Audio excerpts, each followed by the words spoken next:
stood near the subway entrance with his back against the cold concrete wall. The city moving past him as if he were invisible. People rushing by with their eyes locked on phones or fixed straight ahead, pretending not to see the worn jacket, the scuffed boots, the cardboard sign folded neatly at his feet. The veteran did not beg loudly or wave his hands. He simply watched, calm and observant, eyes sharp despite the fatigue etched into his face. Years ago, those same eyes had scanned hostile terrain under foreign skies, calculating threats, measuring distances, making decisions that determined whether men lived or died. Now they followed the pattern of footsteps and shadows, the rhythm of a city that had forgotten him. He adjusted his collar against the wind, the faint metallic scent of the underground drifting up behind him, when a group of officers exited the station laughing loudly, uniforms crisp, boots polished. Among them walked a man whose presence silenced the others without effort. Tall, broad-shouldered, chest heavy with medals and ribbons that caught the light. A colonel. His posture radiated authority, the kind that demanded space without asking for it.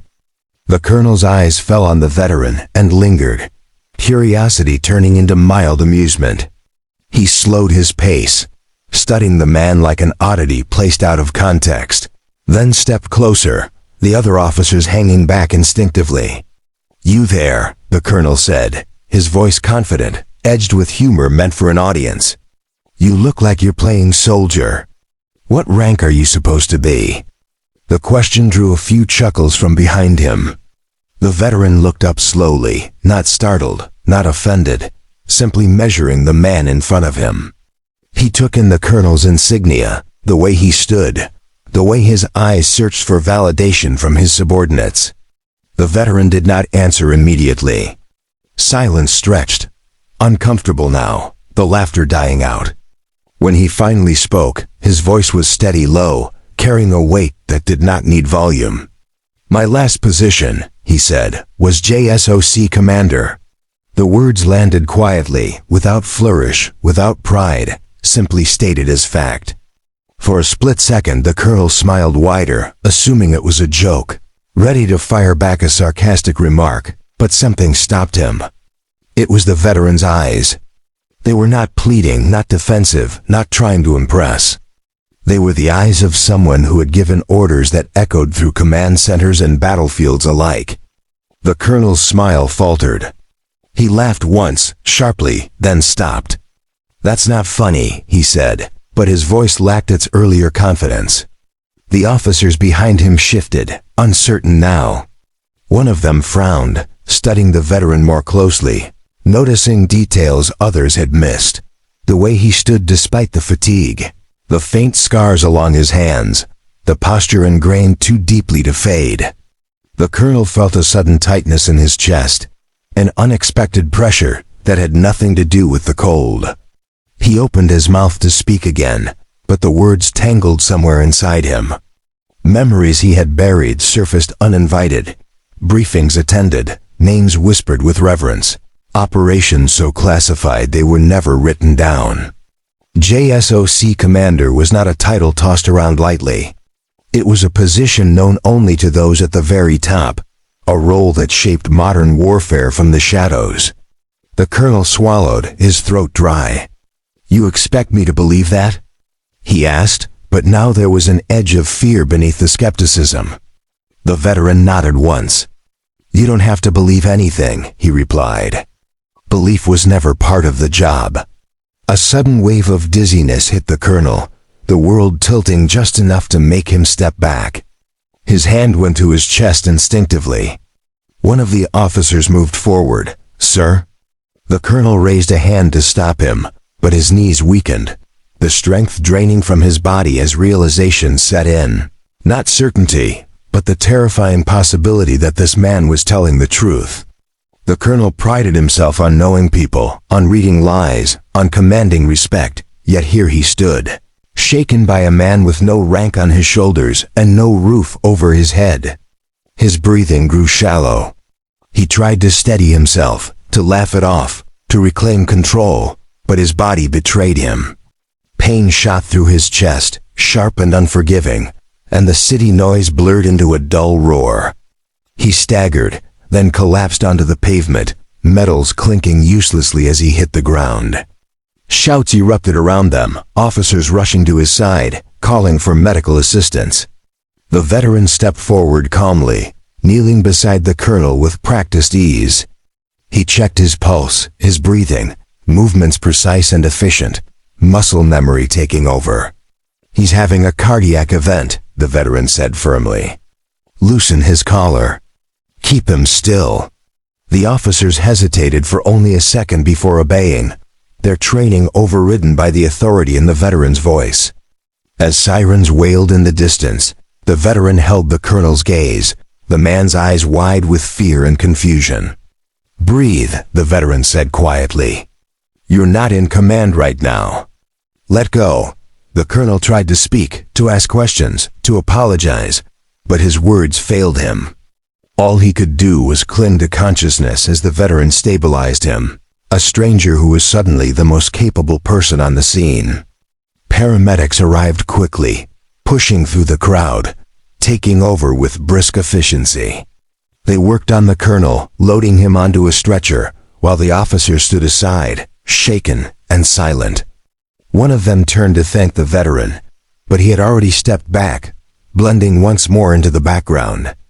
As the ambulance doors closed and the sirens faded, the veteran picked up his folded cardboard sign, tucked it under his arm, and returned to his place by the wall. The city resumed its pace, indifferent as ever, but for a brief moment. The balance of power had shifted, revealing a truth few were prepared to face. Rank and status could vanish in an instant. But experience, leadership, and quiet strength endured. Even when the world chose not to see them, the veteran did not leave the area after the ambulance disappeared into traffic.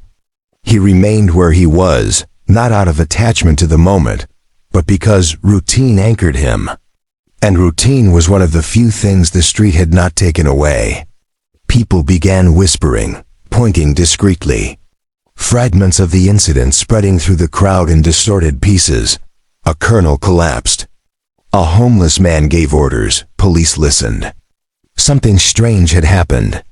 A young officer lingered nearby, unable to shake the image of the veteran kneeling beside the fallen colonel with the calm precision of a man long accustomed to chaos. The officer finally approached, hesitant, his voice lower than before. He asked where the veteran learned to assess a cardiac event so quickly. The veteran looked at him for a long moment before answering, not with arrogance, but with a tired honesty, saying that when you spend enough years sending men into places where help never comes, you learn how fragile authority really is and how quickly the human body can fail. The officer nodded slowly, unsure what to say next, then thanked him and stepped away, his understanding of rank subtly fractured. As evening crept in, shadows stretching across the pavement, memories pressed in on the veteran, uninvited and relentless. He remembered command rooms buried deep underground, walls humming with encrypted voices, screens alive with maps and live feeds, decisions made in seconds that echoed across continents. He remembered the weight of responsibility, the knowledge that success was invisible and failure was buried under classified reports and folded flags. JSOC Commander had never been about glory. It was about bearing secrets too heavy to share and consequences too permanent to forget. When his career ended, not with ceremony but with a quiet meeting behind closed doors, he had stepped out of a world that no longer had a place for him. Skills honed for war did not translate easily to peace, and the silence afterward had been louder than any battlefield. He drifted for a while, consulting, advising, until the calls stopped coming, until injuries he had ignored demanded payment, until pride kept him from asking for help. The street was not an overnight fall. It was a slow descent, each step justified until suddenly there was nowhere left to step.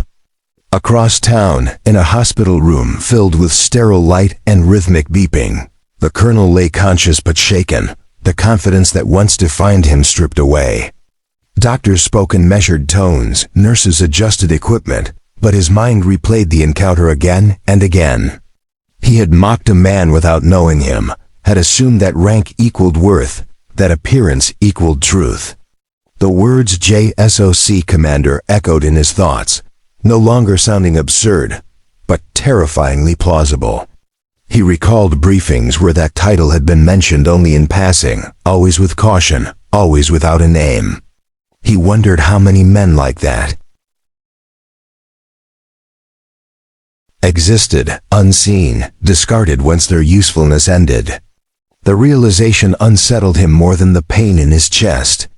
Days later, after being discharged with strict instructions and a forced pause from duty, the colonel requested a report on the man from the subway. But there was nothing official to find, no records tied to a homeless veteran. No convenient confirmation to ease his conscience. That absence spoke louder than any file. He began asking different questions, quietly at first, then with growing urgency, about veteran support programs, about men who had served in classified units and vanished afterward. Each answer revealed gaps, failures masked by bureaucracy. Meanwhile, the veteran continued his routine, mornings marked by the changing light, evenings by the hum of traffic, his mind disciplined enough to survive without comfort. Yet something had shifted. People looked at him differently now, some with curiosity, some with respect, some with disbelief. A few offered food, conversation, even apologies for past indifference. He accepted what was offered without expectation, knowing kindness did not need ceremony. One night, as rain began to fall, soaking the city in reflective darkness, a car pulled up nearby, its engine idling. The window lowered, and a man in plain clothes stepped out, posture careful, eyes alert. He approached the veteran with measured steps, introducing himself only as someone who owed him a debt. He said the colonel was recovering and that questions had been asked. The veteran listened silently. The man continued, explaining that there were programs, quiet ones designed for people like him, resources that did not advertise themselves. The veteran smiled faintly, not out of hope but out of recognition. He had heard similar offers before, each with strings attached, each asking him to become something again when all he wanted was rest. He thanked the man and declined, saying that help offered only after spectacle was not the kind he trusted. The man nodded, understanding more than he said, and left a card anyway, placing it gently on the ground rather than handing it over, respecting the choice. After he left, the veteran watched the rain wash dust from the pavement, the city briefly cleansed before returning to itself. He thought about leadership, about how true authority was not enforced by insignia or fear, but earned through trust and action, often unseen. The colonel would return to duty eventually, changed in ways reports would never capture. The officer who asked questions would carry doubt forward, a seed that might grow into empathy.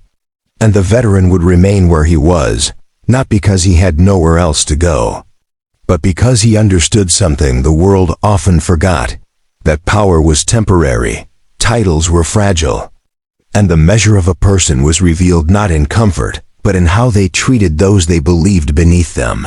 Time passed in ways, the veteran no longer measured by calendars or dates but by changes in weather, by how crowded the station became, by which faces returned and which disappeared forever. The incident faded from public memory, as most things did, replaced by newer distractions, louder stories, easier outrage. Yet its consequences continued quietly, rippling outward in directions no headline could trace. The colonel, once fully recovered, returned to his office carrying an invisible weight that altered how he moved through corridors lined with portraits of decorated men. He noticed things he had ignored before, the way junior officers stiffened in his presence, the way rank silenced questions rather than answered them. He began listening more than speaking, a subtle shift that unsettled those who expected certainty from him. In closed-door meetings he challenged assumptions about readiness, about care after service, about the idea that strength meant endurance without complaint. Some colleagues resisted, others dismissed his concerns as a temporary effect of illness, but a few paid attention, and that was enough to start change moving, slowly, imperfectly. The young officer who had spoken to the veteran found himself unable to forget the calm authority he had witnessed. He began volunteering at veteran outreach centers, initially out of curiosity, later out of conviction. There he met men and women whose stories never appeared in official histories, whose service existed in shadows and redacted files.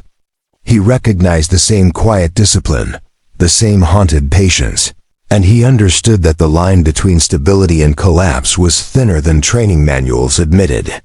He carried those lessons back into uniform, treating people differently, asking questions that made others uncomfortable, refusing to laugh at easy jokes made at someone else's expense.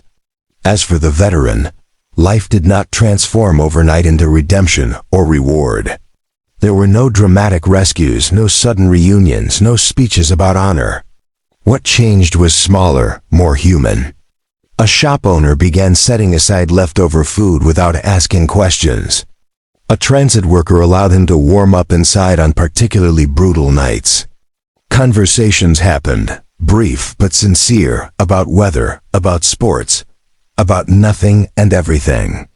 The veteran shared little of his past, not because it was secret, but because it belonged to another life, one that no longer defined him.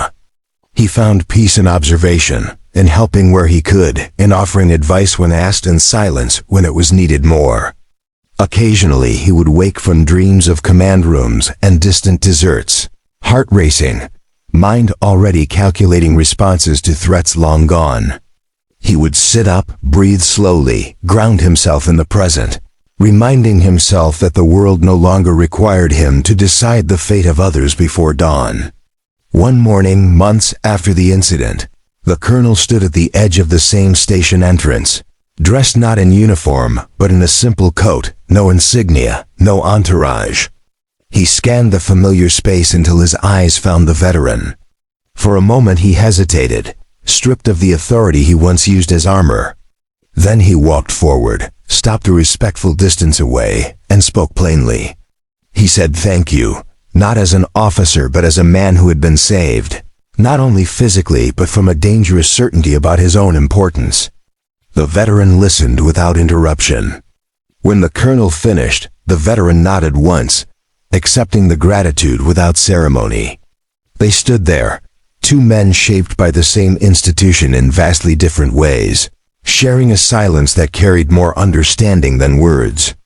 The colonel offered help again, not programs or positions, just a meal and conversation whenever the veteran wanted it. The veteran considered this, then agreed to the meal, not because he needed it, but because the offer came without obligation. They parted without promises, knowing that respect did not require permanence. As the colonel walked away, lighter somehow, the veteran returned to his place, watching the city move. He knew the system would never fully account for men like him, that structures built for war struggled to care for those who survived it. But he also knew that moments mattered, that brief intersections could alter trajectories, that leadership expressed through humility could echo longer than commands shouted through radios. The city continued to rush, to forget, to overlook, yet beneath its noise flowed countless unseen stories of service, loss, and quiet endurance.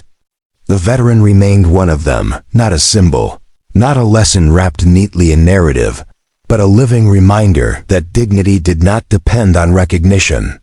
In the end, the title that had once shaken a colonel meant less than the actions that followed, less than the choice to kneel beside a fallen man, less than the restraint to speak truth without bitterness. And as night fell again over the station, lights flickering on, the veteran closed his eyes briefly, breathing in the familiar air, at peace with the knowledge that even when the world failed to see him, his worth had never been defined by its gaze.